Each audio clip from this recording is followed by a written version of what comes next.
kettugol janngugol alqur'ana no jante e maggol ma simore fiinde udditirte kala dewe aray kala dewe men ɗen ko nde simore ɗo Allah yamiri yen udditor woni e dewe ɗen fof woni du'a julde e ko way walla noon fof bismillahi en fuɗɗori inde Allah arrahman jo yurmede wuɓude ka aduna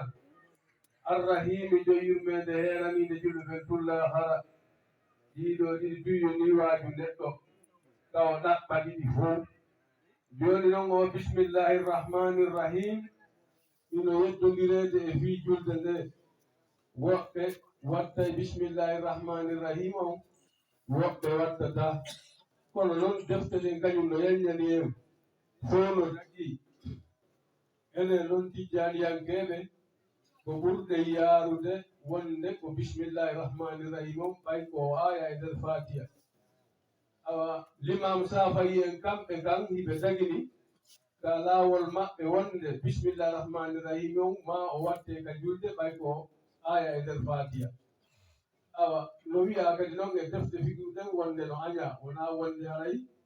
no harmi dey ko woɓɓe kadi wi no aña kono noon koye wawa andude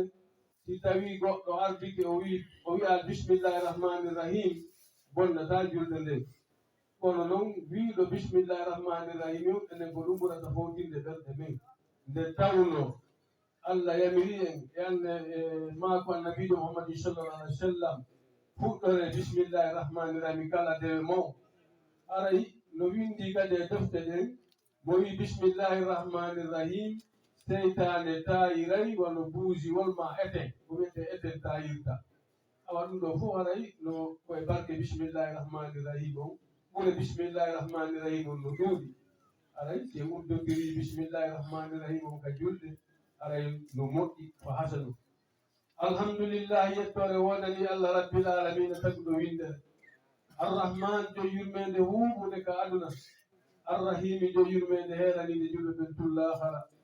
maliki ko kanko woni lanɗo yawmi dini ñalade joddi kuuɗe goɗɗen wona ɗeɗo ko maliki kañum waɗi maliki jeyɗo yawmi dini ñalade joddi kuuɗe wano warsi kañum wiya maliki ɗen andi noon lanɗo wigol ko lanɗo on aray no jeyi ko ɓuri ila ko jeyi goɗɗo ko jeyi koye jeyi ko foɗa e lanɗo no laamimo iyaka ko ma an Allah na abudu woni komin rewata wa iyaka ko an Allah nasta'in woni komin ɗaɗɗirta ballal ko ɗum ɗo woni ma'ana tawhidi Allah alhamdulillah rabbil alamina iyaka na abudu on ɗum ɗon no jogitaka men ga ala wonɓe rewde sanam en anda ɗum kono noon wa iyaka nasta'in on no foltorde woɓɓe ɓe wattani hakkil ka dental ɗo iyay waɗɗo ɗo jawum sila ma kurundawum sila o faandi e gun ma woɓɓe inna no ittude ɗo sadaka dontori accita ma ngaari baalil mbeedaari ma meewa fura e ko way wano noon ma hippa ndiyam e leggal ma hippa ndiyam e leydi ma itta sadaka liɓa e leydi o faandi e ɗum haray iyaka nasta'in o ko Allah tun hirsante ko Allah tun waɗante piiji ɗin ko Allah tun kadi hoolorte ko kanko tun kadi wallinorte e piiji ɗin fof haray wonɓe waɗude o jawe e ko wayi wano noon hoorana ɗum wonde ɗum danday ɗum ella ma tan ɗum addanay ɗum moƴƴere ma kurundahoy haray ɗum dey ɗum haɓna dagaaki few kurundare wotere no dagani ene wondude jawo kan daganaaki gorko hay e gooto ko suddi yo ɓen jawe ɗen dagani kono wona ɗen ɗon kadi awa haray jama on ko rentagol e ɗum mo ndaari ngon jawo ngo ɓe innata walla e ɗum ɗo mo ndaari no ngon heɓori hakkunde sunnede e tappede e kaasede si ɗum no wawno dandude hoore mum ledde danda no hoore mum kono dandata ananay ɓenna digi galaɗi digiire ɗum dey ko hormonte ɗum ko barkinirte ɗum ko hijabu ko honno ɗin galaɗi heɓori koɗe digino mayno a wattane hakkille ɗin piiji fof ko Allah fof hoolorte ko kanko kadi dandata o daala li en wa man yatawakkal ala llahi fa huwa hasbuhu ara ɗum yoni e yo ɗum yoni ihdina fewnirmen siratal mustaqima laawol feewngol siratal lazina laawol ɓen an'amta alayhim ɓe ne'minirɗa e mum dina l'islam gayril mahdubi ara wana ɗon tikkanade alayhim e maɓɓe wano alyahuda andu ha gayni salire wilde Allah ko andi kon Allah tikkani ɓe wala dallina wona ɓe majjinaɓe wonno on nasara ɓen ɗon kamɓe ɓe wi ɓe rewira e Allah e hoore majjere ɗiɗo ɗi fof jaɓata mo andi ha gasi o rewirali ko andi ko haray ko andi kon nafaali mum momi rewira e Allah kadi ko wona e gandal ɗum kadi nafata aray yo Allah faabo en o faamina amina yo Allah jaɓ du'a aray amina on ko watteteɗo awa mo hawrodiri e mala'ikankeɓe no wiide amina Allah hafrana e junubaji on tigi ɗi kanko kadi ɗum ɗo waɗi amina on ko du'a yo Allah jaɓa min du'a suratul bagarati ko sinore fi nagge bani israilankeɓe no jante e maggol madaniyatu ko madina ngol tawi annabijo ayeje goo noon kadi ko makkiyaji bismillahi rrahmani rrahim yo Allah hokku en barkinde simore alif lam mim to Allah andi ko muƴeɗe kalfe ɗo tati ɗum ɗo hatta goɗɗo kañum no inna kañum no andi ko fuɗɗorɗen ɗo ko Allah andi hay goto anda woɓɓe noon no e kalfe ɗen woɓɓe no firinanimano ibnu abbas e waywa defte goo zalika alkitabu no nde deftere la rayba fihi sikke wo ala e mayre hudan kone fewnayde lil muttaqina wonande ɓe wulɓe Allah mo jantanaden ɗo yimɓe noneji jeegoo hulayɓe Allah kala noon tawi ɗo mo tawaka e ɗiɗo noon jeegoo aray dey hulal makko ngol ko usti ɗum yo Allah tawnen e maɓɓe ɓe fof o daali allahina ko ɓe yuminina gonɗiɓe bil gaybi e birnal ka wirni ɗon hakkude aden e Allah si tawi on tigi gonɗini ɗon ko heddi ko fof haray Allah newinaymo yo Allah wallu en ɗon ko ɗon ɗon noon woni probléme jama o gonɗingol hakkude mum e Allah woni jawkum goɗɗo ma woni kum goɗɗo eko waywana noon ma geɓum goɗɗo eko waywana noon yo Allah faabo en ɗon wa yuqimuna salata ɓe ñinna julɗe ɗen joyi awa ɗum ɗo kadi ɓe andi ñinnugol julɗe ɗen ɗum ɗo kadi dey no tawa e sabti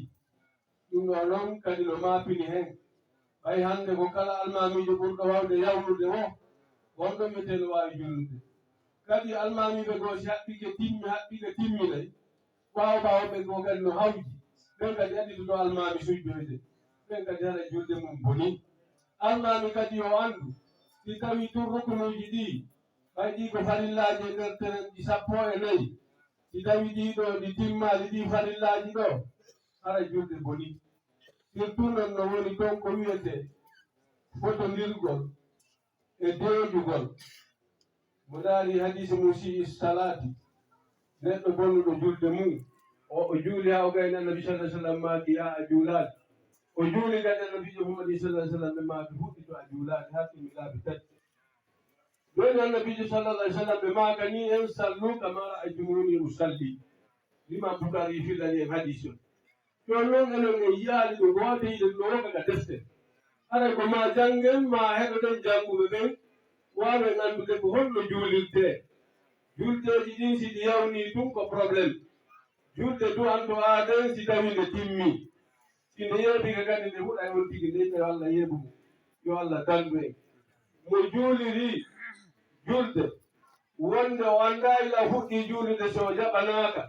e so jaɓanama ko timminay nden ɗon ko timminay nden ɗon awa haray mo juuliri julde kadi o annda so waynodiri e nde ɗo so juulitay wonde enen nden kadi o timminay nde julde ɗen ko niiɗe haani jogorde awa haray yo Allah faabo en surtout enen almameɓe ɓen kono wona wiyeede no hawji ni gonɗite en yo Allah dan ɗon en tongoyaade fiiɗe julɗe farillaji ɗi Allah falliɗin ɗoy ɗiɗo ko reneteɗi e majji haray wattanen hakkil si tawi goɗɗo wii o ɓantike sami Allahu liman hamidahu tawa o deeƴa ɗon tonti dabitaali si tawi deeƴugol waɗi ma woɓɓe ɓen waɗa e ruku rewa ɗo ya sujuudu tawa ko sport allahu akbar sami Allahu liman hamidahu allahu akbar ɗiɗo fof haray ko wiyete deejugol e julde e ko wiyete fotondirgol ɗiɗo fof waɗaali ma yiya woɓɓe no sujja hara juuɗe maɓɓe ɗen ɓe koppidinno fotoniri ɓe moɓodiri wa tuttaɗo ɗum ɗo fof ara deeƴugol ma fotonirgol kadi waɗaali ara farillaji ɗi wona e bonneede defte ɗen no yetti en si on tigi ko honno gerdata julde nden yo on tigi tooɗo seeɗa tawa juuɗe ɗen ɗeɓe ɗen wona ka fewndo noppi tawa ñaariru wawa e rewde no fewndo reedu rew tigi ndum sin tawi mo waɗi sujuudu a waray wattanen ɗum ɗo hakkil ko piiji ɗin fayda e buyu ala wattande hakkil si tawi noon on tigi ngaltogo o mari tawa himo belesi ɗum ɗon kadi ara Allah no anndi ngaltogo kono noon goɗɗum ko angal wattangol hakkil ɗum ha woɓɓe ɓe wowtiri ɗon ara heɓɓitonen ɗon juldeji men ɗi farillaji ɗin ka julde anden ɗiɗo ɗen ka farilla goto boni o aray ɗum ɗon boni Allah ko wetti en ko jonni en ko fof mo wetti ndaɗen téléphone ji ɗin si ɗeɗon gotum feƴƴi manki e nder ɗon wonɗa noddude ko est ce que feƴƴay feƴƴata awa ko Allah heɓɓi jonni en ko ngadi o wi ɗum ɗo ko farilla a waɗa de joguito ɗon ɗi timminen aray ko ɗum tonodirɗe ko accay hakke wa mimma razaqnahum yoga e hunde koɓe garsikiɓe yunfikuna hiɓe sakko ɓe ittira ɗum fi Allah e nelaɗo ara wona yiigo wallazina ɓe yuminuna gonɗinɓe bima unzila ilayka nde alqur'anade jippinande e ma wama unzila min qablika e ɗen defte jippinanoɗe ko adi alqur'an en andi hay hunde ko adi annabijo muhammadi sallallahu alih w sallam adi annabijo ala wa bil akhirat kala kala ɗumno kamɓe yuqinuna koɓe yananaɓe koɓe hooliɓe sabuna si tawi goɗɗo kadi o ala o yaɗin ɗo kala ko goɗɗo wolanimo e fe diina haray o gollitirta yo Allah hokku en ko wiyete yaqin on hoolagol alqur'an hoolo makuji nelaɗo hoolo makuji kala mo goɗo ɓen e waajuji maɓɓe si tawi tun ɓe wolaki ɗum ɗo kadi ɗum kadi ko bonnay ɗum diina o daali ulaika no ɓe jantaɓe ɗo ɗinoneji jeegoɗo ala hudanɓe woni e peewal min rabbihim peewal ngal ko immolde joomi maɓɓe wata on tigi innu koko wakkili kon kala ko aden taƴi surtout o gayni haaji yo anndu nde ko immolde ka joomi makko o yetta Allah o nattana Allah wa ulaika no ɓe jantaɓe ɗo humul muflihuna ko ɓe woni malaɓe dannaɓe tikkere Allah yo Allah wadde en e ɓen Allah mo saddana seeɗa mo sadaka Allah